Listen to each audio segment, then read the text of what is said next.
আরজিকর কাণ্ডে তোলপাড় গোটা রাজ্য। আরজিকরের তরুণী চিকিৎসককে খুন এবং ধর্ষণ কাণ্ডে গ্রেপ্তার হয়ে জেলে আছেন সন্দীপ ঘোষ, টালা থানার প্রাক্তন ওসি অভিজিৎ মণ্ডল এবং মেন অভিযুক্ত হিসাবে এই খুনের ঘটনার মেন অভিযুক্ত হিসাবে জেলে আছেন সঞ্জয় রায় নামে সিভিক ভলেন্টিয়ার। তবে সন্দীপ ঘোষ এবং টালা থানার প্রাক্তন ওসি অভিজিৎ মণ্ডল তারা গ্রেপ্তার হলেও তারা আরজিকর দুর্নীতিকাণ্ডে জড়িত, কিন্তু আরজিকর খুন এবং ধর্ষণ কাণ্ডে প্রত্যক্ষভাবে জড়িত নয় এমনই কিন্তু জানিয়েছে সিবিআই। তবে তারা এই খুন এবং ধর্ষণ কাণ্ডের নেপথ্যে ষড়যন্ত্রকারী হিসাবে এবং তথ্য প্রমাণ লোপাট এবং তদন্তকে ধামাচাপা দেওয়া একাধিক অভিযোগে গ্রেপ্তার হয়ে রয়েছেন জেলে। তার মধ্যেই কিন্তু সন্দীপ ঘোষ এবং অভিজিৎ মণ্ডলদের তোলা হয়েছিল আজ আদালতে। আর এই আদালতে সন্দীপ ঘোষ অভিজিৎ মণ্ডলের জামিন মামলাতে বিস্ফোরক দাবিতে একেবারে এজলাসে তুমুল শোরগোল ফেলে দিল সিবিআই। এই মুহূর্তের সবচেয়ে বড় খবর, বিদেশে পালানোর ছক সন্দীপ ঘোষ অভিজিৎ মণ্ডলের। সিবিআই যা দাবি করলো তাতেই কিন্তু তুমুল হইচই রাজ্য জুড়ে। সন্দীপ ঘোষ, টালা থানার প্রাক্তন ওসি অভিজিৎ মণ্ডল দুজনেই গ্রেপ্তার হয়ে রয়েছেন প্রেসিডেন্সি জেলে, জামিনের জন্য ছটফট করছেন এবং আরজিকর কাণ্ডের তদন্ত কিন্তু এই মুহূর্তে চলছে। মাত্র 3 মাস হয়েছে ঘটনা, যেখানে শিক্ষক নিয়োগ দুর্নীতিকাণ্ডের অভিযুক্তরা 2 বছর 2.5 বছর পর জামিন পাচ্ছেন ধীরে ধীরে। সেখানে এরা কিন্তু এই 3 মাসের মধ্যে এই মুহূর্তে সিবিআইয়ের তদন্ত কিন্তু চলছে, তার মাঝেই জামিনের জন্য বিভিন্ন আদালতের দ্বারস্থ হচ্ছেন। আর তার মাঝেই আজ খেলে দিল সিবিআই সন্দীপ ঘোষ অভিজিৎ মণ্ডলের বিরুদ্ধে একেবারে বিস্ফোরক দাবি সিবিআইয়ের। বিদেশে পালাতে পারেন সন্দীপ অভিজিৎরা জামিন পেলে, এমনই কিন্তু বিস্ফোরক দাবিতে তুমুল শোরগোল একেবারে রাজ্য জুড়ে। এই মুহূর্তের সবচেয়ে বড় খবর, আরজিকর ধর্ষণ ও খুনের মামলায় ফের জেল হেফাজতে সন্দীপ ঘোষ ও অভিজিৎ মণ্ডল। 2 অভিযুক্তের 10 দিনের জেল হেফাজতের নির্দেশ।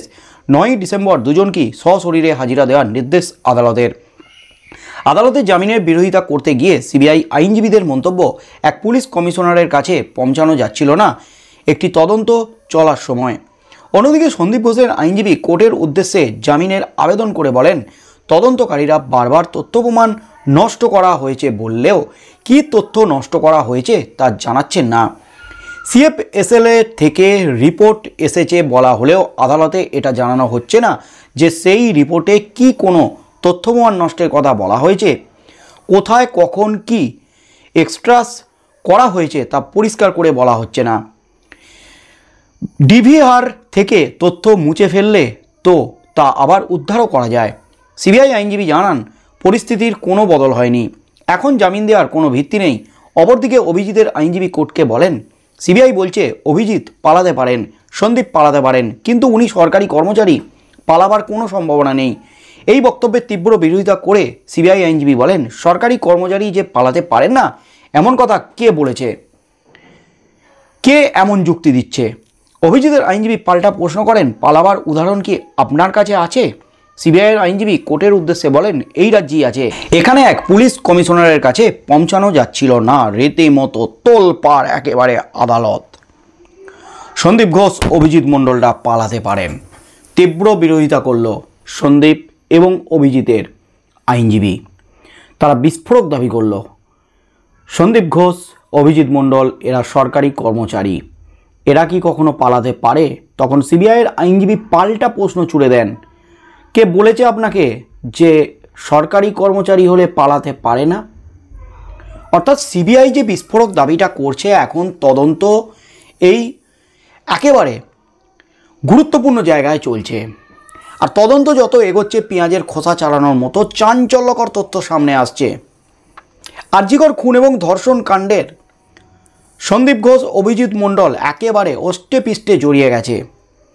সঞ্জয় রায় যে মেন অভিযুক্ত, তাছাড়াও আর কারা ছিল তার সাথে, সেই মাথাদের কিন্তু ধরতে পারেনি এখনও সিবিআই, সেই প্রক্রিয়া কিন্তু চলছে। তাই এই মুহূর্তে সন্দীপ এবং অভিজিৎ যদি জামিন পেয়ে যান তাহলে তথ্য প্রমাণকে নষ্ট করতে পারেন, তথ্য প্রমাণ লোপাটের অভিযোগেই কিন্তু তারা গ্রেপ্তার হয়েছে।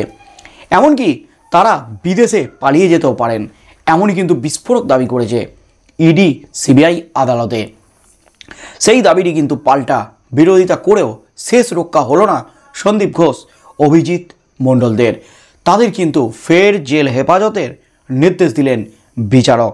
ফের 9ই ডিসেম্বর পর্যন্ত জেল হেফাজতের নির্দেশ সন্দীপ ঘোষ এবং অভিজিৎ মণ্ডলদের। সন্দীপ ঘোষ এবং অভিজিৎ মণ্ডল টালা থানা আরজি করের এই খুন এবং ধর্ষণকাণ্ডের পর প্রথম তদন্ত শুরু করেছিল এবং সমস্ত তথ্য প্রমাণ টালা থানায় মালখানায় রাখা হয়েছিল। ইতিমধ্যেই টালা থানার মালখানার কর্মীদের, টালা থানার অফিসারদের জেরা চালিয়েছে সিবিআই।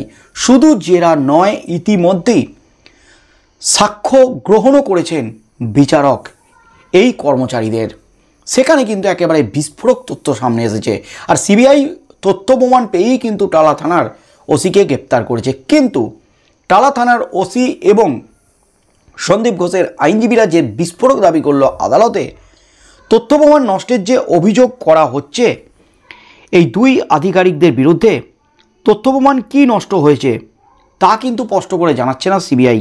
এছাড়াও সিএফএসএলে থেকে যে রিপোর্ট এসেছে বলে বলা হচ্ছে, আদালতে এটা জানানো হচ্ছে না যে সেই রিপোর্টে কি কোনো তথ্য প্রমাণ নষ্টের কথা বলা হয়েছে, কোথায় কখন কি এক্সট্রা করা হয়েছে তা পরিষ্কার করে বলা হচ্ছে না। ডিভিআর থেকে তথ্য মুছে ফেললে তো সেটা আবার উদ্ধার করা যায়, কিন্তু কিছুই জানাচ্ছে না সিবিআই। অর্থাৎ সিবিআইকে কাঠগোড়ায় তোলার চেষ্টা করছে সন্দীপ ঘোষ এবং অভিজিৎ মণ্ডলরা। তার মধ্যেই কিন্তু বিস্ফোরক দাবি সিবিআইয়ের, পালিয়ে যেতে পারেন দুই অভিযুক্ত।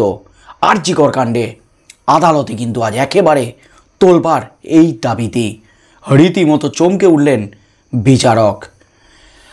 সন্দীপ ঘোষ, টালা থানার ওসি অভিজিৎ মণ্ডল ভার্সেস সিবিআই, একেবারে ধুন্ধুমার লেগে গেল এই দাবি নিয়ে।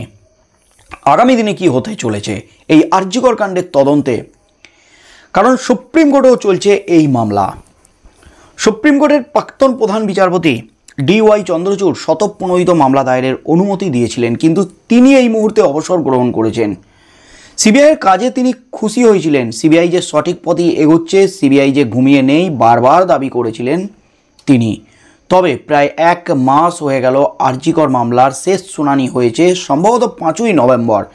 তারপর থেকে 10ই নভেম্বর অবসর গ্রহণ করেছেন এবং নতুন বিচারপতি, প্রধান বিচারপতি হিসাবে বিচারপতি সঞ্জীব খান্না তিনি শপথ গ্রহণ করেছেন।